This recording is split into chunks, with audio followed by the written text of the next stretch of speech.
Startuprad.io, your podcast and YouTube blog covering the German startup scene with news, interviews, and live events. Hello and welcome everybody. This is Joe from Startuprad.io, your YouTube blog and startup podcast from Germany in English. Today I'm in the office of a fintech here in lovely Frankfurt, and it's the first fintech ever to IPO in Germany. And I do have the COO here with me. Hello, welcome. Hi, good morning. Good morning, everybody. Would you briefly introduce yourself to our viewers? Yes, sure. So my name is Daniel Bartsch. I'm a founding partner of Creditshelf and a member of the executive board. I look after the client side of our business as well as the daily operations of our lending operations. And you are a fintech. But before that, you have some experience before. I did a little bit stalking and found you've been not only a former banker, but also a former consultant. How did it help you? Yeah, so absolutely. I think in my prior life, actually, this is my third career here with Creditshelf. In my prior life, I was working as a management consultant. That's basically where I started off my career. Initially, my aspiration was to get a broader sense of the economy, and therefore working as a consultant obviously is extremely helpful because you get insights across different industries in a very short time frame. I then basically focused more on financial services and banking. And that was how I got into investment banking. That was actually right at the time when the financial crisis hit the industry. So it was a rather shaky time when I joined investment banking. Oh, I know that at this time I was just joining management consulting. Interesting times, yeah. Absolutely, and during my career in banking, which I spent roughly 9 years or so, what we discovered, my founding partners and myself, who were all ex-bankers. I mean, we discovered that there is actually, because of the financial crisis and because of the change of the regulatory landscape, there is a tremendous shift in what banks actually do focus on and do concentrate on. And that is to the detriment of small and medium-sized businesses, actually. That's a tendency that we have seen not only in Europe, we've seen that in the Anglo-Saxon world, but also in Europe, where there has been a huge credit gap that has built up as a result of the financial crisis, when banks basically shifted away from lending to small and medium-sized businesses. And that was the driving force for us to actually launch Creditshelf. And we may add that this is a pretty bad situation for the German economy, just because we have a lot of small and medium enterprises, and they are heavily relying on credit financing by banks. That's absolutely correct. The German economy obviously is backboned by the so-called Mittelstand, small and medium-sized companies that are really sitting in the regions and they do very, very good businesses. They're really market leaders in their various niches and really very solid businesses. And however, even though in Germany you have a lot of banks, what we see is that there is a lack of bank funding. Banks do shy away from lending to certain businesses, particularly when it comes to lending on an unsecured basis, which is very important for some of the business because they just don't have physical collateral in the way it used to be in the past when the economy was much more industrialized. Today we talk about technology, we talk about digital companies where you have less physical assets and therefore physical collateral, which banks obviously try and lend against, is much less available to some of the businesses.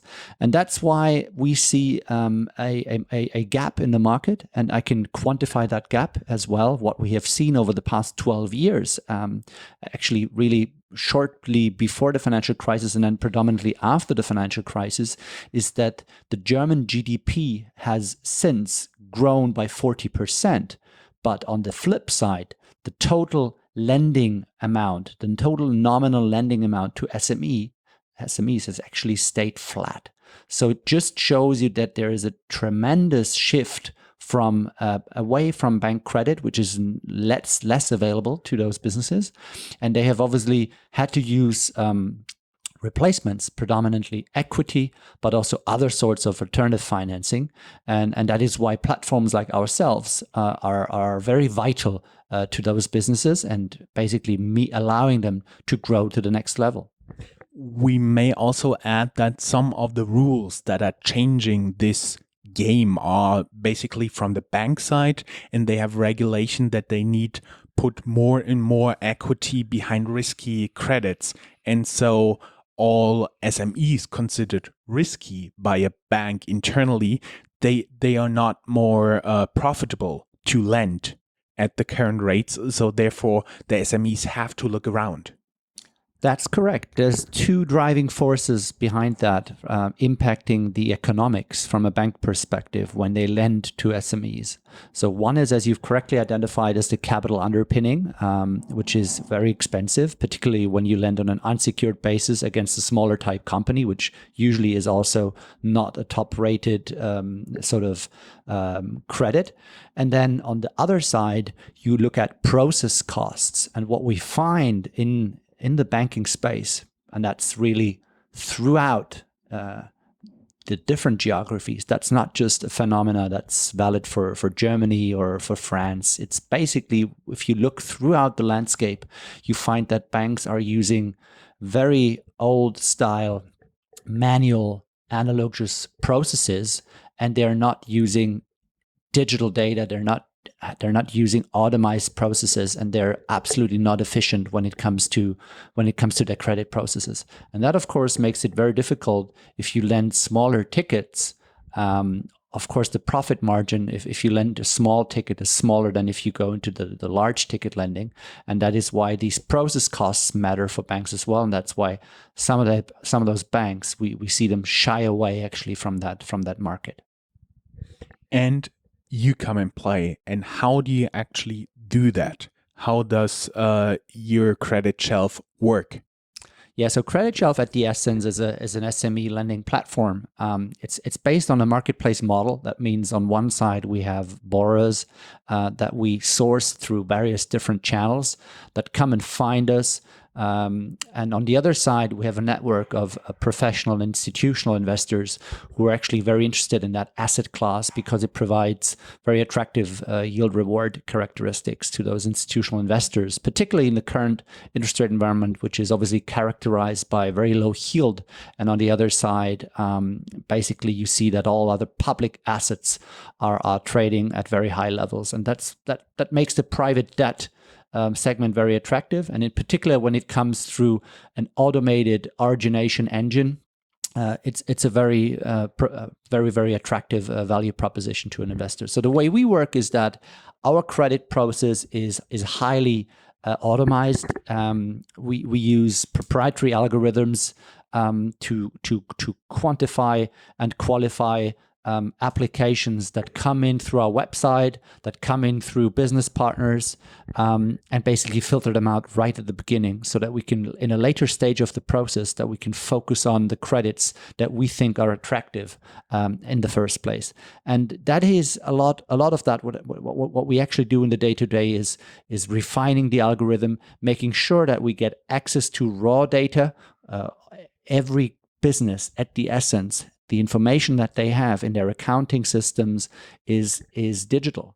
The problem is that the moment they create an annual report and they print that annual report, and somebody obviously has a physical copy of that annual report and starts to distribute that, it's very difficult to basically bring that back into the digital state, right? And that's why in our process, we rely on having access to digital data as well as to, I would say, scanned copies, of course, in certain instances. But what we try and do is we try and get access to the raw data, okay, to the numbers behind those annual reports. And then we have them in our system. We can basically work with instantaneous analysis.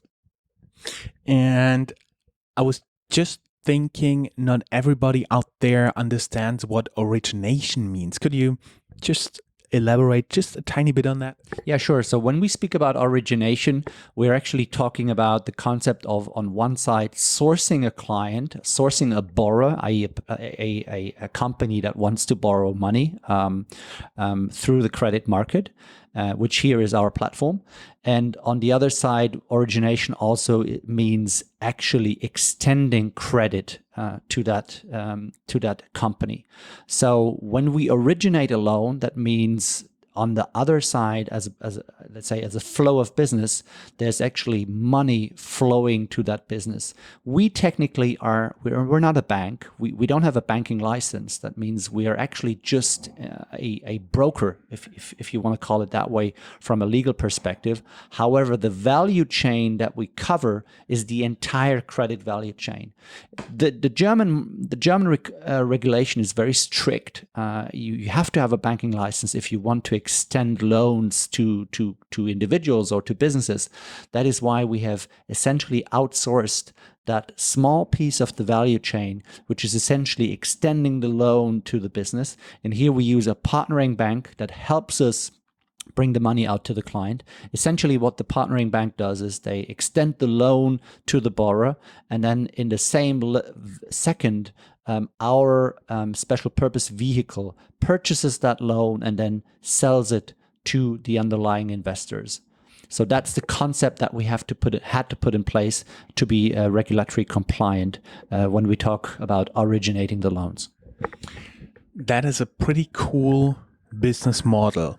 In the back of my mind, there have been tingling two startups that do similar things. One of them is Funding Circle, may or may not be one of your direct competitors, as well as Lending Club in the US. Disclaimer, I hold a small stake in it, but the shares didn't perform too well recently. Can you just show a little bit the difference between you and them? Yes, sure. So both Lending Club and Funding Circle are using our marketplace lending model, which is the same model that we actually use. That means they typically don't take principal risk when they facilitate lending transactions to their clients, because the ultimate risk actually sits with the various investors that are purchasing those loans. I think there are a number of differences when it comes to Lending Club and also Funding Circle. Probably Funding Circle is closer to what we do because they also lend to SMEs, whereas Lending Club is a consumer lending platform, essentially. Funding Circle is an SME lending platform. They're probably the biggest at the moment in Europe.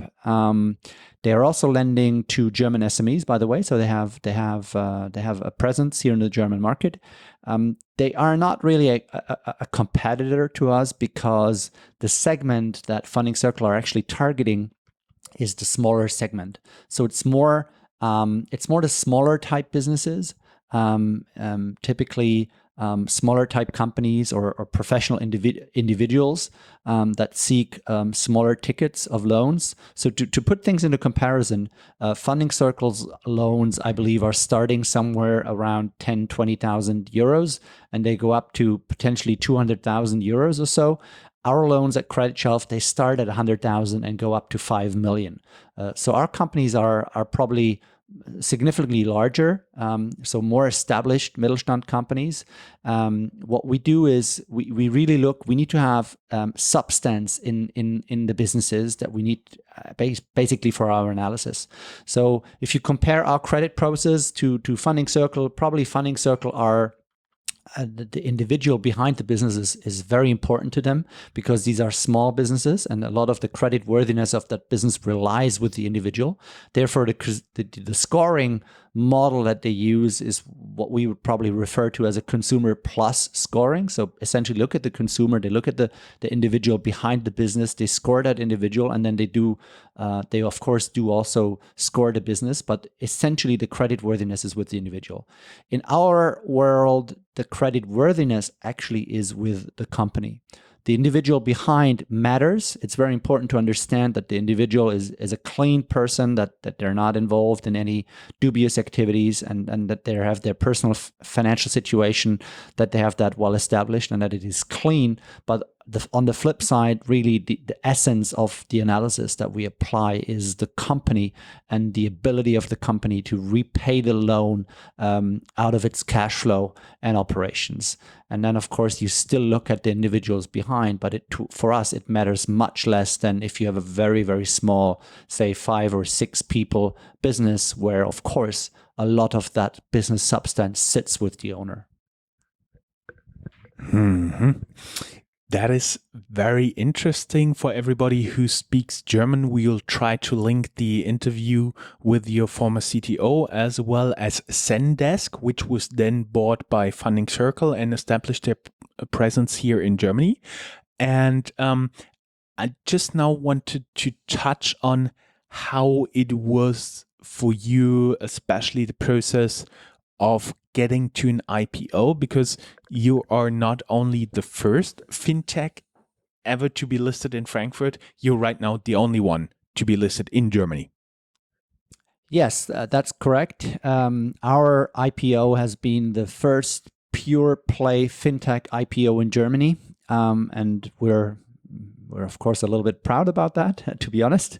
What was the driving factor behind that? I think from our perspective, and that's the reason why we chose to go into the prime standard of Frankfurt Stock Exchange, is to become more transparent and also to get a bit of a stamp of confidence and reliability towards partners that we work with in the day-to-day business, institutional partners predominantly, be it on the investor side or be it when it comes to multiplying our business. And here we particularly use bank corporations as a channel for future clients that come to Creditshelf and receive loans through our process.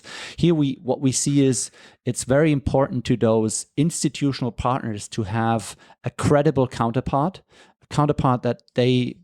that they have trust in and that they believe it will be around the corner in a couple of years' time as well. And that was the reason why we essentially went public, to give them a signal saying, look, guys, we're here for good. And on the other side, we have the financial resources, to build our business. We could have probably received the funds through private channels as well. Would have probably been slightly less costly as well. But on the other side, as I've said, being public is a benefit of itself. It means that in our case, we of course publish on a quarterly basis. We provide a lot of transparency to stakeholders around us that want to do business with us, and that's very important. And also, lastly, not least, certainly, is the fact of motivating the staff and the employees, and literally what you have when you're a public company. Of course, you have some sort of a currency that you can also use in remuneration, and that's also very important for us because labor market is very tight, and we need to attract the best talent in the market, and therefore that sets us ahead of some of the competition in the labor market. Well, that was most of the stuff I want to know from you. Just to tease you a little bit, there's one question I like to ask my interview partners before we close the interview. And here it comes. If your life would be either the title of a movie or of a book or a combination of both, what would it be and why? Yeah, I think I in my spare time I actually like to read books if I ever find the time to do so. On the flip side, I think in this day and age, movies and pictures that are actually moving, i.e., a movie, is very attractive. So I think I think you can probably bring over much more impressions in a movie. I think the book relies more on the fantasy and activating, everyone's brain to think about and illusionize or visualize essentially what's going on in the book. I personally think I would go for the movie. Which movie? Which title?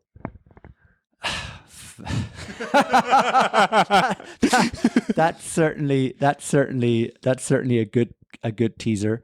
If it would depict my life, I think it would be something like from ground, going to the next level, going further against all boundaries, because that's what you face in real life as well as in business life. You face a lot of boundaries and barriers, and you should just never stop. You need to manage. You need to manage around them. You need to manage to find your way around them and overcome these. And I think that's also what describes Creditshelf at the heart. When we started this business 4 years ago, literally there have been so many barriers, and it's just you never give up. You need to just make sure that you come across them and over them, and that's how you go on. And if somebody's out there who wants to get listed like yesterday, what was your best top recommendation for them be? I think from our perspective, make sure you bring a lot of time, because this doesn't just happen in 1 or 2 days, and make sure make sure you get the lawyers in place. That's one of the findings. I think when I look back at our process, literally, I think at some point there have been more than 40 people involved in that project, predominantly, of course, external people and predominantly lawyers. And it's just amazing to me as a business person to see, how much legal resource is actually required to complete such process. And and that's something that you should certainly have and focus. Just out of curiosity, my last question: how long did the process take from like we want to IPO till ding ding ding we're here? I think so we listed late July of 2018. I think the idea of IPOing the business, first time I think we were really seriously thinking about that was probably sometime beginning of Q4 of last year. So sometime in October, we really started, thinking about this as a serious potential avenue for us to grow the business and bring it to the next level. So I think it's probably fair to say, some like 6 to 9 months is probably a process that you need at the minimum, I would say, because I mean the project team, these were really, I mean, it's just. I was mind-blowing the amount of time and effort that went into it, and I don't think that you can ever actually do it given the size of the business we are, with the limited resource we have as a startup, essentially. I think going for less than 6 months is ultra aggressive. So basically the same time as for a baby. Yes. Every good thing takes time. Great. It was my pleasure. Thank you very much. Thank you very much. That's all, folks. Find more news, streams, events, and interviews at www.startuprad.io. Remember, sharing is caring.